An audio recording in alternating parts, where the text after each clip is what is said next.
Well, guys, if there's one video you gotta watch this week, it's this one. Josh Hawley crushed Milley and Lloyd Austin, the Secretary of Defense, yesterday, but Matt Gaetz takes it even further. Watch this. Listen to the fact set. Listen to the pattern. Listen to all of the inside information that the guys that were in charge for 20 years had, and yet they couldn't see it coming. It's really important for you to see how bureaucratic and incompetent our government is. Watch it all right now. You really blew that call, didn't you, General? I believe that that was a issue of strategic stalemate, and that if we had remained in Afghanistan with the advisory levels of effort, then the government of Afghanistan. Well, that's an interesting answer to a question. It's just not one I asked. You spent more time with Bob Woodward on this book than you spent analyzing the very likely prospect that the Afghanistan government was going to fall immediately to the Taliban, didn't you? Not even close, Congressman. Oh, really? Because you said right after Kabul fell that no one could have anticipated the immediate fall of the Ghani government. When did you become aware that Joe Biden tried to get Ghani to lie about the conditions in Afghanistan? He did that in July. Did you know that right away? I'm not aware of what President Biden. You're not aware of the phone call that Biden had with Ghani where he said, whether it is true or not, we want you to go out there and paint a rosy picture of what's going on in Afghanistan. You're the chief military advisor to the president. You said that the Taliban was not going to defeat the government of Afghanistan militarily, which, by the way, they cut through them like a hot knife through butter. And then the president tries to get Ghani to lie. When did you become aware of that attempt? Well, there's two things there, Congressman, if I may. One is what I said was the situation was stalemate, and if we kept advisors with there, the government of Afghanistan and the Army would have still been there. That's what I said.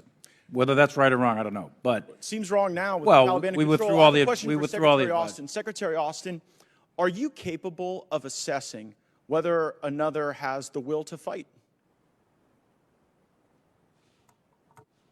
No, we're not, and that's the point that the chairman made earlier.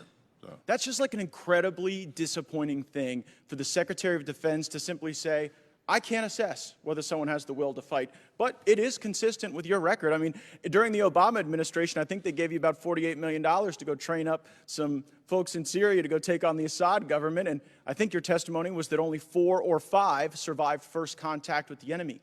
So what confidence should this committee have in you, or should the country have in you, when you've now confessed to us, and whether it's the swing and a miss in Afghanistan that General Milley talked to the Senate about yesterday, total failure, or whether it was your failures in Syria, you don't seem capable to look at a fighting force and determine whether or not they have the will. Well, Is that an embarrassing? You recall, Congressman, that the end result was the SDF that we stood up that was very, very instrumental in turning the tide of battle up in Syria. Oh, yeah.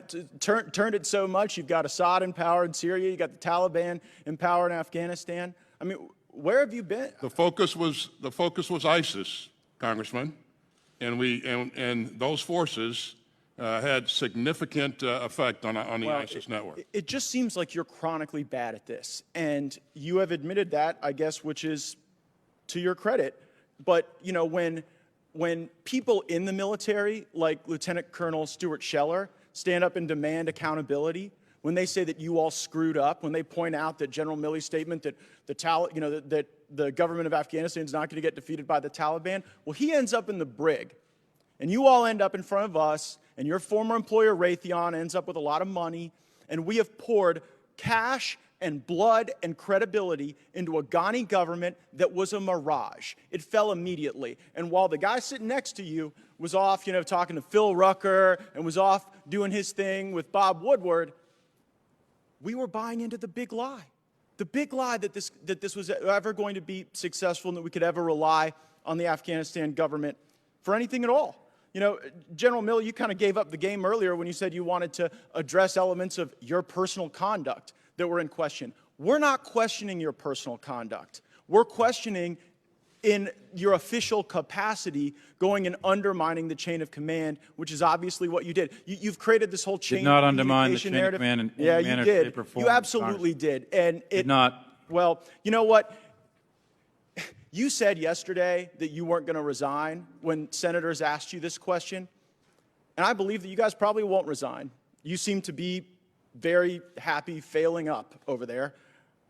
But if we didn't have a president that was so addled, you all would be fired, because that is what you deserve. You have let down the people who wear the uniform in my district and all around this country, and you're far more interested in what your perception is and how people think about you in insider Washington books than you care about winning, Gentleman's which this time group has seems incapable expired. of doing. Ms. Houlihan is recognized.